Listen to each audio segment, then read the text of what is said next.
वैदिक एस्ट्रोलॉजी में आप सभी का स्वागत है।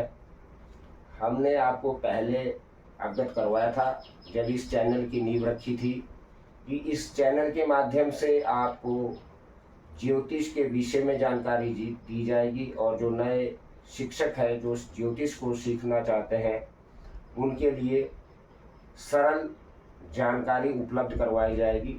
तो इसका जो हमारा ये समझ लीजिए कि प्रथम प्रकरण जो ज्योतिष का है उसको आज प्रारंभ कर रहे हैं। ज्योतिष का प्रथम प्रकरण है ये पुस्तक जिसको हम पंचांग कहते हैं, इसको पतरा भी कहते हैं। तो शब्द है कि ये पंचांग दिवाकर, ये देख लीजिए इसका नाम है पंचांग दिवाकर और ये लाहौर से प्रकाशित है। तो इसका नाम पंचांग क्यों दिया गया है इसको आप समझ लीजिए। ये जो पंचांग दिवाकर है ये पंचांग इसका नाम क्यों है, और कोई भी आप उठा लीजिए ये पंचांग दिवाकर है, एक मार्तंड पंचांग है, काशी पंचांग है, लेकिन ये पंचांग शब्द आपको हर जगह मिलेगा। तो ये आपके सामने यहाँ भी मैंने प्रश्न डाला है कि अगर आपसे कोई पूछ लेता है कि इसका नाम पंचांग क्यों पड़ा, तो इसका उत्तर जो है वो भी मैं आपको बता रहा हूँ कि इसके 5 अंग हैं, इसके 5 अंग है, उसी आधार पे इसका नाम पंचांग पड़ा है। पहला अंग है इसका तिथि, और ये देख लीजिए दूसरा है इसका अंग वार, और तीसरा अंग है नक्षत्र, चौथा अंग है योग, और ये 5वां कर्ण। ये इसके 5 अंग हुए, तभी इसका नाम पंचांग दिवाकर हुआ।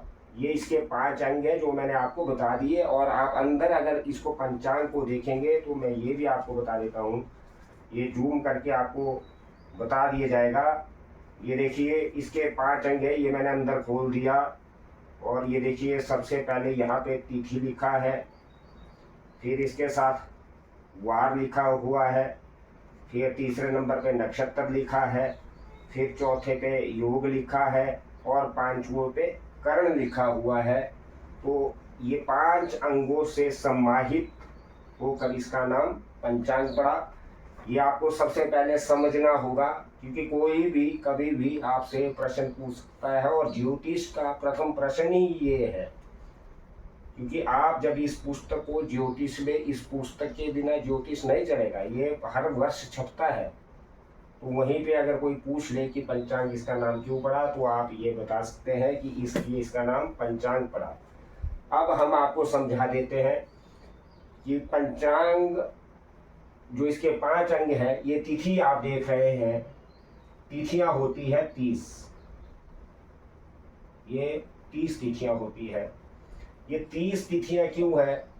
प्रतिपदा से पूर्णिमा तक 15 शुक्ल पक्ष की मानी जाएगी, और कृष्ण पक्ष की प्रतिपदा से अमावस्या तक वो 15 तिथियां मानी जाएगी। टोटल हो गई 30। दोनों पक्षों की तिथियां कितनी हुई? 30। और वार होते हैं हमारे 7। ये 7 बार होते हैं, रविवार, सोमवार, मंगलवार, बुधवार, गुरुवार, शुक्रवार और शनिवार।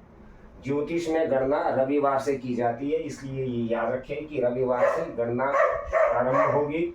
और उसके बाद हमारे नक्षत्र आते हैं, नक्षत्र होते हैं हमारे 27। ये 27 नक्षत्र है जो हमें वर्षफल और कुंडली के लिए चाहिए होते हैं। एक वैसे 28 नक्षत्र भी होते हैं, लेकिन 28वां जो नक्षत्र है उसका नाम अभिजीत है, और अभिजीत एक मुहूर्त है। ये 28 नक्षत्र हो रहे हैं, लेकिन मैं आपको ज्योतिष के माध्यम से, ताकि आपको सरलता शुभ पता लग सके, सरलता के माध्यम से आप सीख सके, तो आपको जन्म कुंडली की बनाने के लिए, वर्षफल को साधन करने के लिए 27 नक्षत्रों का ज्ञान होना जरूरी है। तो 27 नक्षत्र होते हैं, और जो 28वां नक्षत्र अभिजीत होता है वो मुहूर्त होता है और प्रतिदिन होता है। अभिजीत को मुहूर्त का नाम दे दिया गया है, इसलिए 27 नक्षत्र मान के आप चलिए जो गणना में आपको आएंगे। उसके बाद आ रहा है योग। अब योग कितने होते हैं? ये योग होते हैं 27। ये 27 योग होते हैं। और उसके बाद आ गया आपका करण। तो करण होते हैं 11। ये 11 करण होते हैं। तो ये देख लीजिए, तिथि 30, वार 7, नक्षत्र 27, योग 27 और करण 11। ये तो हो गया हमारा पंचांग की परिभाषा। उसके बाद इसके बाद हमारे पास क्या आता है? इसके बिल्कुल करण के आगे इसके बाद लिखा होता है चंद्र राशि प्रवेश। तो चंद्र राशि प्रवेश मतलब आज 19 जून 2025 है। तो 19 जून 2025 को चंद्रमा किस राशि में प्रवेश कर गए हैं या कर रहे हैं, तो इसका ज्ञान आपको होना चाहिए कि चंद्रमा आज किस राशि में है। तो उसके लिए आप चंद्र प्रवेश राशि आप जरूर देख ले। राशियाँ होती है, देखिए राशि मैं आपको बता देता हूँ। राशि ये राशि जो है, ये राशि होती है 12। तो 12 राशियां होती है। ये मैं आपको इसी पुस्तक का बता रहा हूँ। राशियां 12, तो इसमें आपको देखना है, इसको लिखा होगा चंद्र राशि प्रवेश, कि चंद्रमा किस राशि में प्रवेश कर चुके हैं या करने वाले हैं या कर चुके हैं। ये आप यहाँ से पता लगाएंगे, चंद्र राशि प्रवेश इसमें आपको लिखा हुआ मिलेगा। और इसके आगे आपको लास्ट में जाके इसी पंचांग में आपको मिलेगा सूर्य उदय, सूर्य अस्त। तो ज्योतिष को सीखने से पहले आपको ये सब अवगत होना चाहिए कि कहाँ हम क्या चीज़ देखेंगे और कहाँ क्या देखेंगे। सूर्य उदय और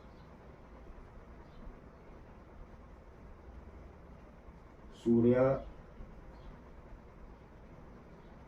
ये हो गया अस्त।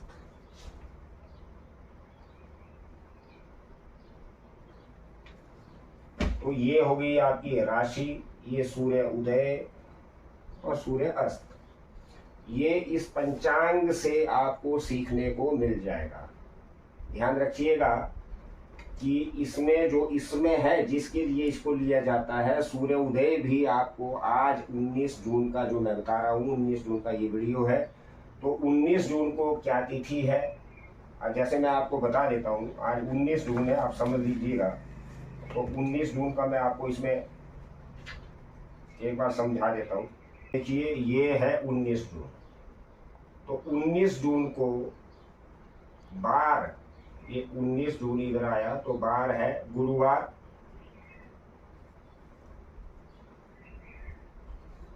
और उसके बाद जो तिथि है वो है अष्टमी, और नक्षत्र है उत्तरा भाद्रपद, और योग है सौभाग्य, और करण है कौलम, और चंद्र राशि जो है हमारी है मीन।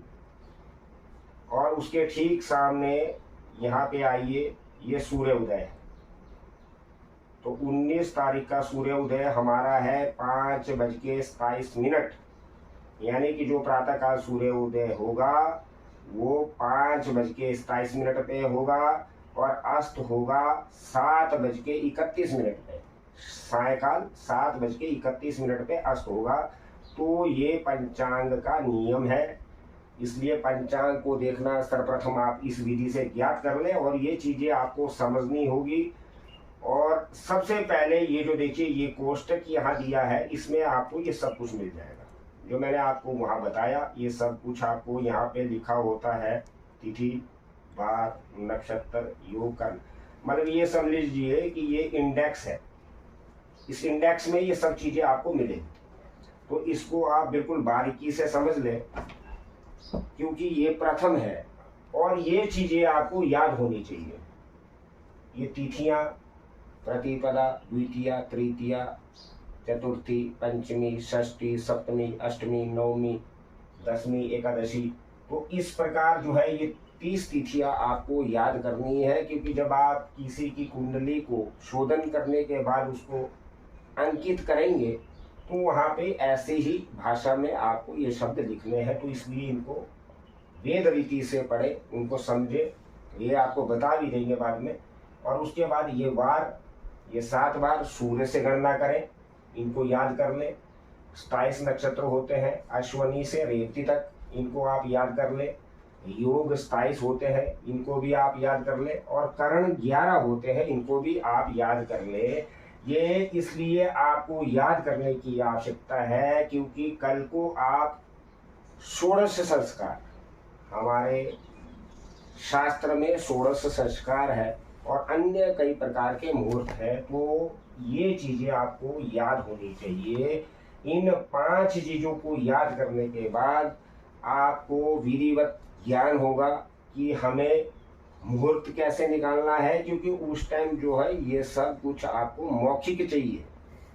मौखिक याद करोगे तो मुहूर्त निकालने में आपको आसानी होगी, ज्योतिष को करने में आपको आसानी हो जाएगी। इसलिए आप इनको समझ लें। और प्रतिदिन ये चंद्रमा, मैंने आपको बताया चंद्र राशि प्रवेश पंचांग में लिखा होता है, उसको समझ ले कि उस तिथि, जैसे आज 19 है तो 19 तारीख के सामने कौन सी राशि में जो है चंद्रमा है, तो मीन राशि में 19 तारीख को है। और उस दिन का सूर्य उदय कितना है और सूर्य अस्त कितना है। अब सपोज कर लीजिए ये जो 19 तारीख है, यहाँ मिथुन में ये तीन इसको बोलेंगे मिथुन, यानी कि आषाढ़ मास। तो मिथुन में अगर सूर्य है तो आप देखिए, समझ लीजिए मिथुन यानी कि आषाढ़ मास में मिथुन में सूर्य उदय होगा तो उससे 7वीं राशि में अस्त होगा। तो मिथुन, कर्क, सिंह, कन्या, तुला, वृश्चिक, धन। तो अभी जो शाम के टाइम सूर्य अस्त होगा वो धन राशि में अपने से 7वीं राशि में होगा। और फिर इस 7वीं ये धन राशि आई, इससे 7वीं में उदय होगा। अब जैसे ये धन है तो धन, मकर, कुंभ, मीन, मेष, वृष, मिथुन आ गया ना। जिस राशि में सूर्य उदय होगा उससे 7वीं में डूब जाएगा। और जहां डूबेगा धन राशि में, आजकल आषाढ़ मास में डूब रहा है, तो धन से 7वीं में उदय होगा। तो ये आपको समझनी है, ये बिल्कुल आसान है। जिस महीने में, अब जैसे अभी तो आषाढ़ है तो कर्क श्रावण मास में जब सूर्य उदय श्रावण में होगा तो मकर में अस्त होगा, मकर में अस्त होगा तो कर्क में उदय होगा। इस भांति आपको इसको समझना है। ये इसका प्रथम प्रकरण है। ज्योतिष को समझने से पहले ये चीजें आपको समझनी है, अपने दिमाग में बिठानी है। और अगर आपको किसी भी चीज का कोई पता नहीं लग रहा है तो आप कमेंट में अपना प्रश्न लिख लीजिए कि आपको क्या जिज्ञासा है, क्या आप जानना चाहते हैं। लेकिन ज्योतिष को सीखने से पहले अगर आपको अच्छे प्रकार से ज्योतिष को सीखना है और किसी का भविष्य आपको तय करना है ग्रहों के माध्यम से, तो पहले आपको ये सब कुछ समझना होगा। ये चंद्र, जैसे सपोज कर लीजिए कि हमने किसी का अनुष्ठान प्रारंभ करना है तो इसका आपको ज्ञान होना चाहिए, चंद्र राशि का। आप जैसे कुछ वर्ण होते हैं, 4 वर्ण है, ब्राह्मण, क्षत्रिय, वैश्य, शूद्र। तो वैसे देखा जाता है कि चौथा, 8वां और 12वां चंद्रमा किसी भी अनुष्ठान को, किसी भी पूजा पाठ को शुभ प्रारंभ करने के लिए देखा जाता है। तो चौथा, 8वां, 12वां वर्जित माना जाता है, लेकिन छठा भी वर्जित माना जाता है। इसके ऊपर भी आप विचार कर लें। छठा चंद्रमा भी आपको क्षत्रिय में, तो क्षत्रिय वर्ण है वहां पे त्यागना होगा, तो इसलिए छठे का भी आप विचार करें। चौथा, छठा, 8वां, 12वां, यहाँ पे आप विचार करें। तो अगर कोई यजमान आपसे पूछे कि मैंने अनुष्ठान शुरू करवाना है, तो आपको ये चंद्र राशि प्रवेश देखना होगा कि उस यजमान के लिए, सपोज कर लीजिए कि किसी की कन्या राशि है, यजमान की कन्या राशि है, उस यजमान का नाम प्रवीण है, तो उसकी कन्या राशि हुई, यजमान की कन्या राशि हुई। तो कन्या, तुला, वृश्चिक, धन, मकर, कुंभ, मीन, ये सप्तम चंद्रमा आया, तो आज 19 जून को उनके लिए उत्तम चंद्रमा है, 7वां चंद्रमा है। तो आज से यज्ञ शुरू किया जा सकता है। इस प्रकार से आप मुहूर्त किसी भी पूजा को शुरू करने से पहले गणना जरूर करें। इसलिए ये आपको समझना है, याद करना है और अपने दिमाग में बिठाना है। आज के लिए इतना ही काफ़ी है। अगर आपको फिर भी कुछ समझ नहीं आए तो कमेंट बॉक्स में आप कमेंट कर लीजिए, आपको फिर समझा दिया जाएगा जो भी आपको संशय है। लेकिन इन चीज़ों को आप याद कर लें। ये याद करेंगे तो आपको भविष्य में कभी दिक्कत का, परेशानी का सामना नहीं करना पड़ेगा। क्योंकि देखिए, ये सब कुछ याद होगा तो आप कुछ ये देखो, ये पंचांग जो है, तो ये पंचांग इन्हीं पे आधारित है। तिथि कितने बजे तक है, वार कितने बजे तक है, नक्षत्र कितने बजे तक रहेगा, योग कितने बजे तक है, कर्म कितने बजे तक है। ये 5 चीजें अगर आपको आ गई, सरलता से आपने इनको याद भी कर लिया, समझ भी लिया, तो आपको आगे चल के दिक्कत नहीं आने वाली। क्योंकि किसी की शादी का, मुंडन का, कोई भी किसी भी प्रकार का षोडश संस्कारों में आपने मुहूर्त निकालना है, वहाँ पे इन 5 चीज़ों की आपको मुहूर्त निकालने के लिए आवश्यकता पड़ेगी। किसी की कुंडली बनानी है तो इनकी आवश्यकता पड़ेगी, वर्षफल बनाना है तो भी आवश्यकता पड़ेगी, और शुभ दिन अगर आपने देखना है तो भी आवश्यकता पड़ेगी। इसलिए इनको आप विधिवत रूप से समझ ले, याद कर ले। क्योंकि यह सबसे पहला प्रश्न ज्योतिष का यही होता है, क्योंकि हमने खुद इस बात को फेस किया हुआ है। हमारे सामने भी सबसे पहले ये प्रश्न आता है कि पंचांग को पंचांग क्यों कहा जाता है। तो आपको दिक्कत ना हो इसलिए आपको पहले ही बता दिया कि पंचांग को पंचांग इसलिए कहते हैं कि इसके 5 अंग होते हैं, तिथि, वार, नक्षत्र, योग, कर। ये आप समझ लीजिए। और उसके बाद ये चंद्र राशि प्रवेश, सूर्योदय, सूर्यास्त, ये आपको ज्ञान होना चाहिए। तो कपिल वैदिक एस्ट्रोलॉजी के माध्यम से ये आपको प्रथम सीढ़ी ज्योतिष प्रकरण की बताई है। पहले आप इसको समझ ले, क्योंकि एकदम वीडियो डालते जाएंगे आपको समझ कुछ नहीं आएगा। इसलिए इसको आप पहले याद करें और समझ लें। अगर कोई दिक्कत हो रही है तो कमेंट बॉक्स में आप अपनी परेशानी को लिख लीजिए, उसको फिर हम आपके उसका वीडियो बना के अपलोड कर देंगे ताकि आपको दिक्कत ना हो। और ये जो अभी हमने लिखा है इनकी भी हम आपको बता देंगे कि ये 27 नक्षत्र कौन से हैं। और याद रखिए, अगर आप ज्योतिष सीखना चाहते हैं तो होरा चक्कर एक पुस्तक मिलती है जो इसकी मूल है, प्रथम है। उसको आप सब भाई बंधु ब्राह्मणों के बच्चे ले लीजिए और होरा चक्कर को आप पढ़ना शुरू कीजिए। वो ज्योतिष की प्रथम पुस्तक है, प्रथम कक्षा उसको समझ लीजिए। आगे तो बहुत है, ये समुद्र है और इसको समझना कोई आसान नहीं है, लेकिन होरा चक्कर से आपको ये सब बातें ज्ञात होगी। इसलिए होरा चक्कर का अध्ययन कर ले जो ब्राह्मण बच्चे हैं। और ज्योतिष का देखिए, आज ज्योतिष हर वर्ण के लोग कर रहे हैं, लेकिन सही ज्योतिष को, स्टिक ज्योतिष को करने के लिए बहुत आपको चिंतन मंथन करने की आवश्यकता है।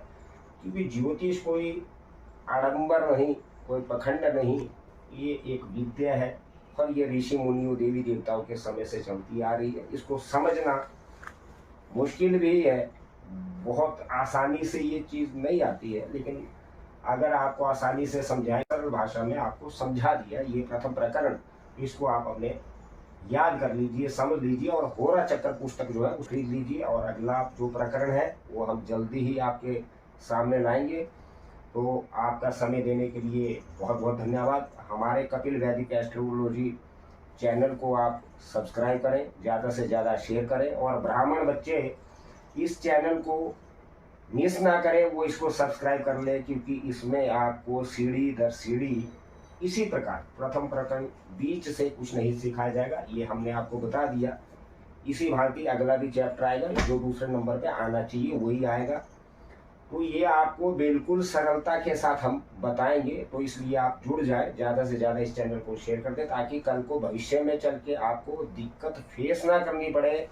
और मैं बार बार उन सभी बंधुओं को समझाना चाहता हूं जो कंप्यूटर पे आधारित है, और चैलेंज भी करता हूं कि कंप्यूटर की कुंडली लेके आप आइए, उसको गलत साबित करना मेरा उद्देश्य है। क्योंकि मेरे सामने बार बार फेल होता है। तो कंप्यूटर में जो विवाह कर रही है ना आजकल के लोग, जो विवाह मुहूर्त कंप्यूटर से ले रहे हैं, विवाह मिलान कंप्यूटर पे कर रहे हैं, हाथ जोड़ के विनम्र निवेदन है कि अपने आसपास नज़दीक जो भी आपके ब्राह्मण हैं उनसे संपर्क करें और कंप्यूटर आधारित ना बने, वरना आपके साथ खिलवाड़ हो सकता है और हो भी चुका है कई जगह। इसलिए कंप्यूटर को मान्यता ना दें। तो इसलिए अपने नज़दीक के ब्राह्मणों से ही मुहूर्त लें, कुंडली हस्तलिखित कुंडली बनवाएं, वर्षफल बनवाएं। एक कंप्यूटर को छोड़ दीजिए, आपको फायदे में रहेगा। और आप सभी इस चैनल को सब्सक्राइब कर लें, ज़्यादा से ज़्यादा शेयर कर लें। धन्यवाद। अगले प्रकरण को जल्दी ही आपके समक्ष लाएं।